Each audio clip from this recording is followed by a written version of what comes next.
6:44, your top stories this Tuesday in your Sunrise Smart Start. Breaking news from Northwest Rochester, the scene of a police investigation this morning on Masseth Street near the cross-section with Lisbon Street. There this morning around 4 o'clock, RPD says a 41-year-old man was shot. He did go to the hospital and is expected to make a recovery. No arrests announced yet. Police are still looking for leads investigating what led up to that shooting. Also breaking, a U-Haul truck slammed into a barrier for security outside the White House. Authorities found a Nazi flag there with other belongings pulled from the truck. This was around 10 last night. That driver in custody. The Secret Service released a new statement overnight saying no injuries to any agents or White House personnel. More on that coming up CBS Mornings. A meeting at the White House Monday came to an end without an agreement in place to raise the nation's borrowing limit. This comes as the U.S. could default as early as June 1st. Sources say the White House has ordered to keep spending flat from this year to next.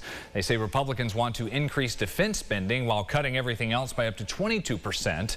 Both President Biden and the House Speaker, Republican Kevin McCarthy, seemed confident after their meeting about raising the debt ceiling. We both agreed default's not really on the table. I thought it was more productive than the other meetings we've had, but we still have differences. What the Republicans are asking for at this point is extreme, outrageous, unworkable. Reaction there from the Hill. The president and speaker say they want an agreement both parties can support in Congress, but time to get this done is quickly running out. Tracking a developing case in Rochester, one person found dead Sunday night as fire crews battled this fire at a home on Garson Avenue. Police are also working this case, and they tell us due to the victim's condition, they cannot confirm the identity or gender yet. City records do show the property had multiple code violations and their certificate of occupancy ran out in December.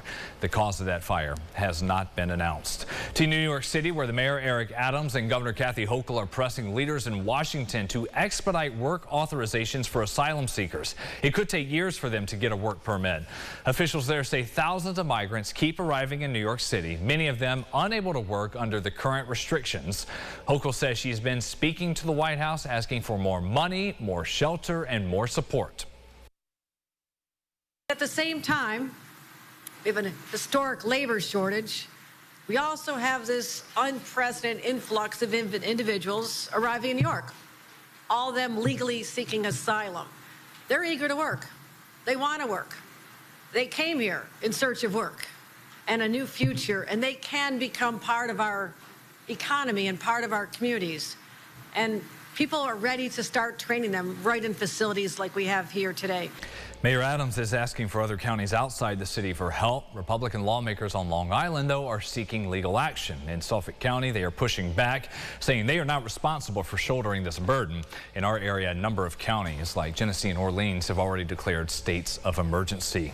In Albany, lawmakers and advocates at the state level are looking to do more to address drunk driving.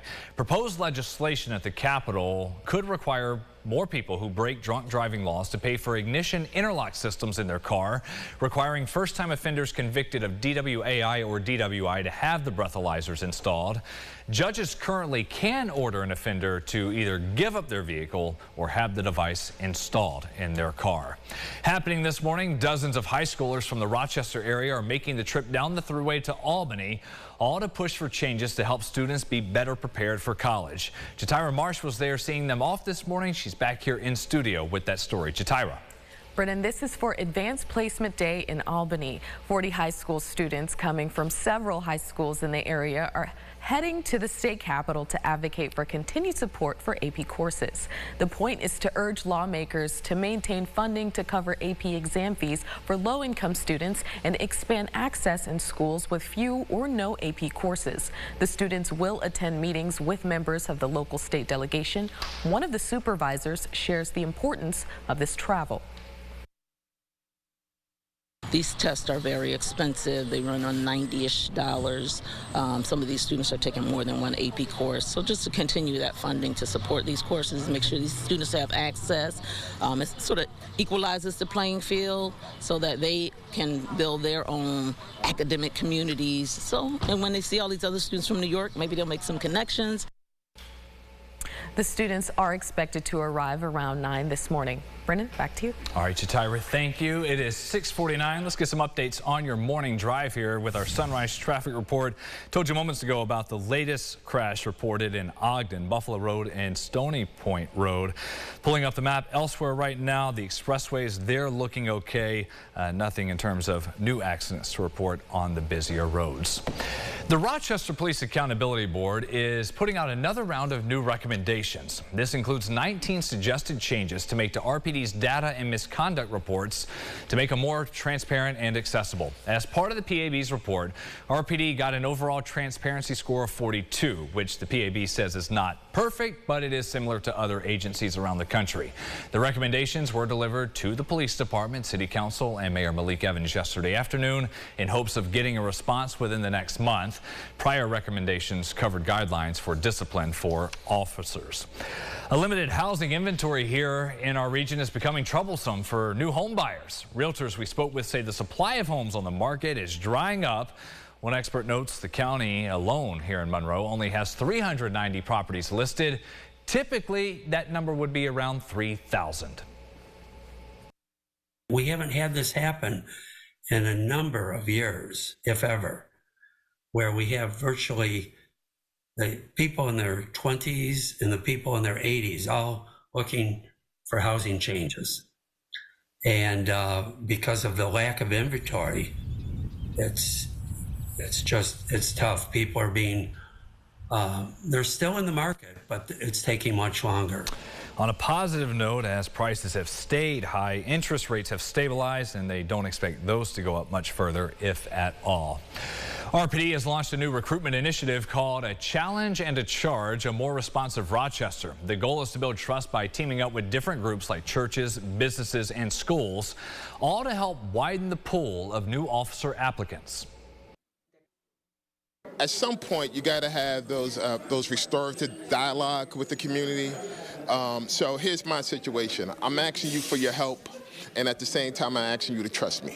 Organizers hope to have at least 1,000 apply before the next exam for RPD. That will be given out in early September. A local beauty school is doing a lot to help victims of human trafficking here in the city. Miss Julie's School of Beauty offers free training for stylists, helping them recognize and assist victims of human trafficking. The founder explains this idea came about after a man convicted of trafficking here in Rochester explained his tactics, specifically ripping hair out of women as to not bruise their face. And so as a stylist hearing this, I'm thinking, wow, we're one of the only industries where we can actually get into somebody's hair and see what is going on that scalp. There's very few professions that actually touch people on the head. A big piece of training includes telling stylists about resources for victims of human trafficking. If you're planning on getting some iced coffee this morning, Dunkin' is celebrating its annual Coffee Day campaign, a partnership with Golisano Children's Hospital. This is to help bring some joy to those kids battling illness in the greater Rochester area.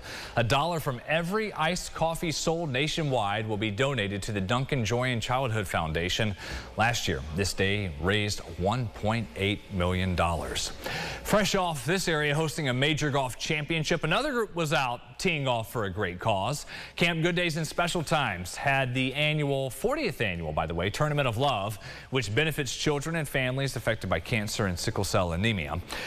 Golfers paid to play a full 18 holes at Monroe Golf Club. Very nice course. All the proceeds going to support Camp Good Days and Special Times.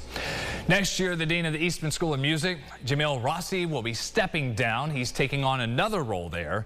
During his time at Eastman, he has created new equity, diversity, and inclusion programs, has overseen renovations to most of the performance halls. Rossi also says he worked to not only reestablish Eastman's position in the international community, but also to strengthen local programs such as rock music. We started with partners like the RPO and Hochstein in the city, a music program to really reach our most financially disadvantaged students. So it's 3 days a week in 4 community centers around the city, free tuition. They come, they have an incredible experience. Eastman is also running a capital campaign that you can donate to that will help with scholarships going forward. What you got with the forecast? Yeah, a little chilly out there to start, but if you can manage, you get rewarded by the afternoon. A lot of us starting off in the middle 40s with hazy sunshine, a nice stormy afternoon for some. Now, I don't think you need to have the umbrella. It's going to be a wash out of a day. Just a pop-up shower or thunderstorm, a very summer-like pattern. A lot of that going to be south of Rochester. Look at the rest of your 8 days. We've got much cooler air around the corner. Wednesday night into Thursday, that 42 degrees. Oh, that could be upper 30s in some spots. Ooh. And then mid-60s Friday as we head into Memorial Day weekend. Both Saturday and Sunday look great. Mid-70s there. And then maybe around 80 by Memorial Day. Sounds good. Thank you, James. And thank you for watching us here for News 8 at Sunrise. We're back in 30 minutes. CBS Mornings next.